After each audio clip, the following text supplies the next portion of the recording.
Hello class, my name is Adriana Gomez. First of all, my pronunciation is not very good, so I hope you can understand me. I'm going to speak about the current exchange rate agreement. The world most trade currencies such as the dollar, the yen, the pound, and the euro may be fluctuating against each other. A large number of the world currencies are pegged to single currency such as the dollar and the euro, or basket of currencies such as the SDR, which stands for Special Driving Right, is an interest-bearing international reserve asset created in 1969 by the International Monetary Fund (IMF) to supplement the official reserve of its member countries. They are not a currency, but their value is based on a basket of 5 currencies, which are the dollar, the euro, the Chinese renminbi, the Japanese yen, and the pound sterling. The current exchange rate arrangements are classified by the IMF. It is based on the FAC agreement of IMF members country. The term "de facto" arrangements could refer to arrangements that, although they exist in practice or in reality, have not been officially or legally recognized. The system classifies exchange rate agreements based primarily on the degree to which the exchange rate is determined by the market, rather than by officially government actions. Market-determined rates are usually more flexible. Those are the points to be discussed in my presentation. IMF classifies exchange rate arrangements into 10 separated regimes. First, no-legal tender refers to the currency of another country circulating as the sole legal tender, implying a total reluctance or the monetary authority to control domestic monetary policy. Examples are Ecuador, Panama, Puerto Rico, El Salvador, Somalia, Turkey, Islam. Second, currency board.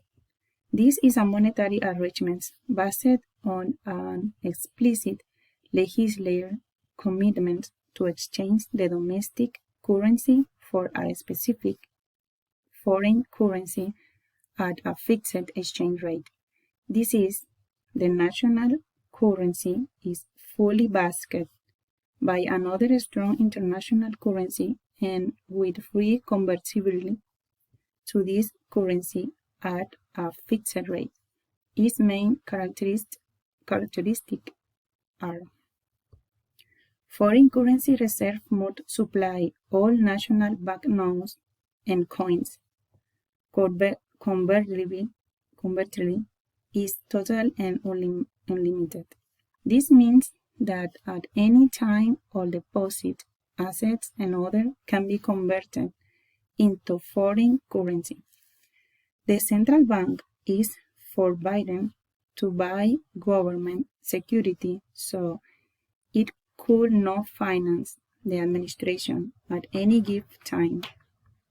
Examples of countries with currency board are Hong Kong with respect to the dollar, Baltic countries with respect to the euro, Bulgaria, Montenegro, and multitude of British colonies with reference to the pound sterling. Conversional peg. The country formally, de jure, peg its currency at a fixed rate to another currency or a basket of currency, where the basket is formed from the currency of the main trading or financial partner. The currency authority are willing to maintain the fixed peg through direct interventions or indirect interventions. There is no commitment to irrevocably maintain the peg. but the formal agreement must be confirmed.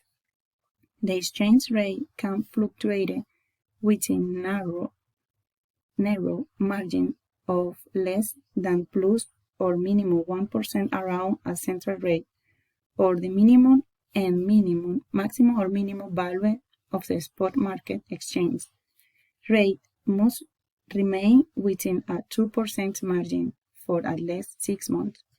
Examples are Jordan, Saudi Arabia, and Morocco. A stabilized agreement indicates a spot market exchange rate that is maintained within a 2% margin for 6 months or more and is not floating.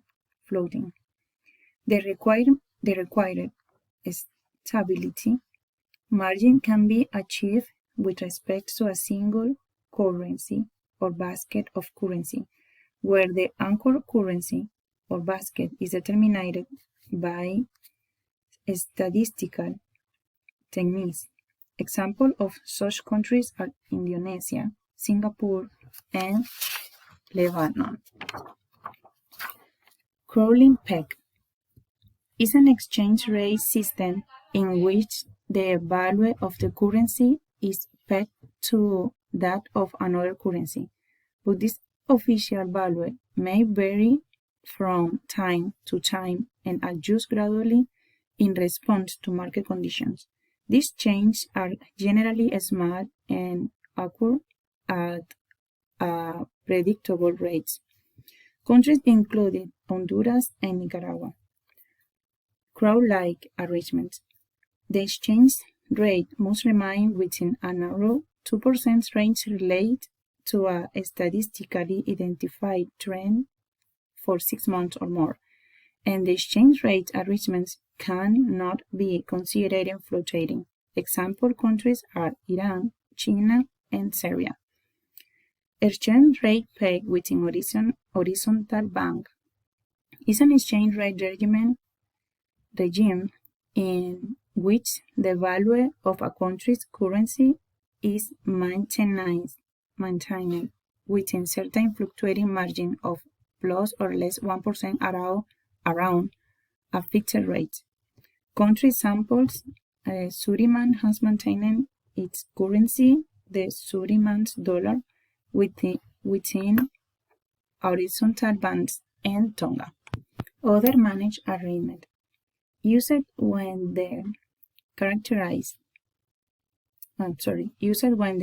exchange rate arrangements does not meet the criteria of any of the other categories agreement characterized by frequent policy changes may enter. Example, these countries are Algeria, Cambodia, Venezuela, and Sudan, among others.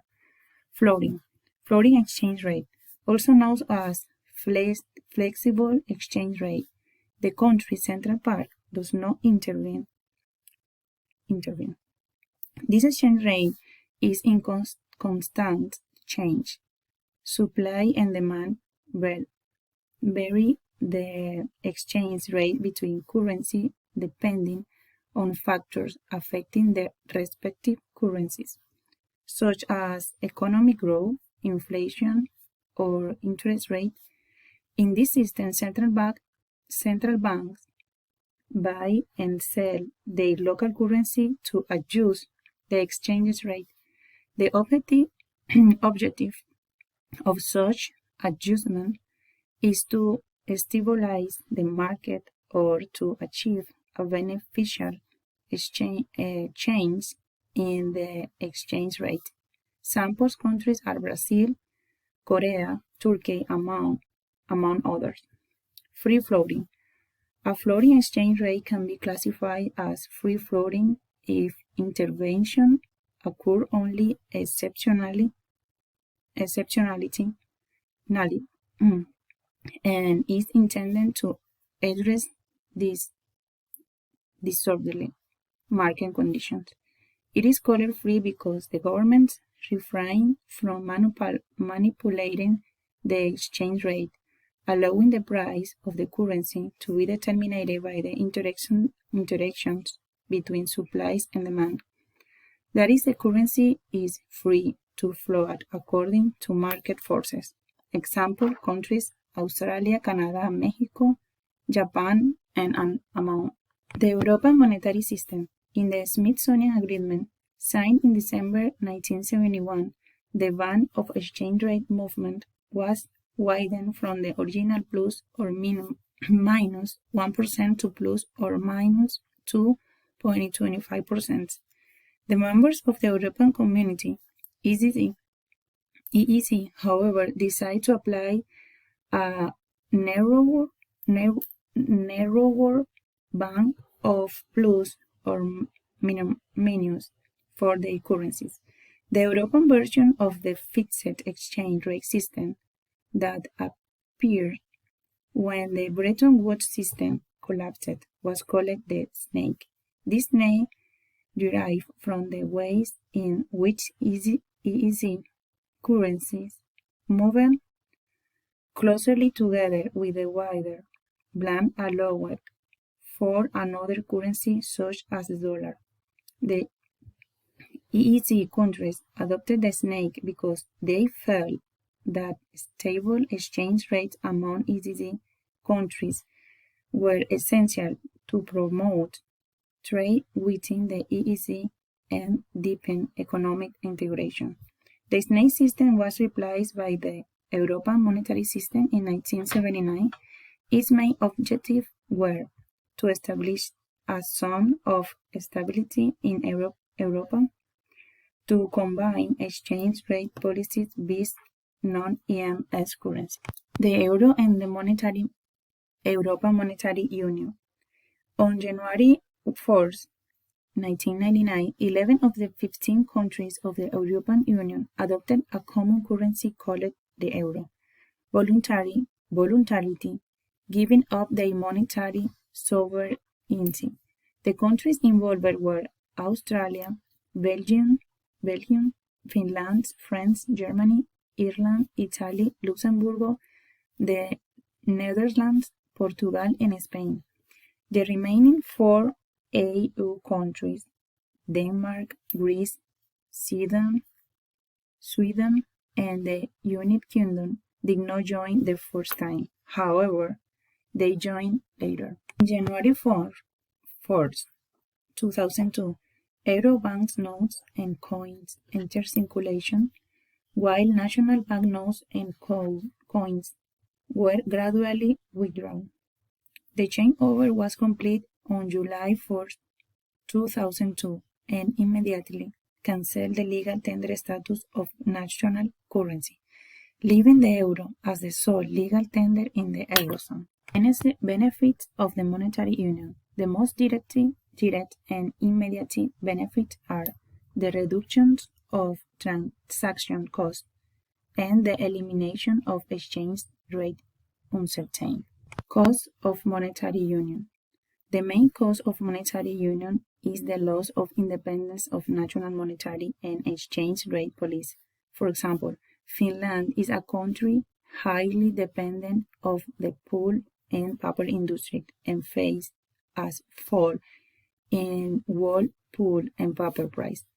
This fall could lead to unemployment and low incomes without affecting other Eurozone countries. So Finland will be facing an asymmetric shock, which paper when a country is less diversified and the more trading dependent its economy is. A common monetary policy dictate in France cannot deal with asymmetric economic shock that affect only one particular country. It can only deal with a shock that affect the whole Eurozone.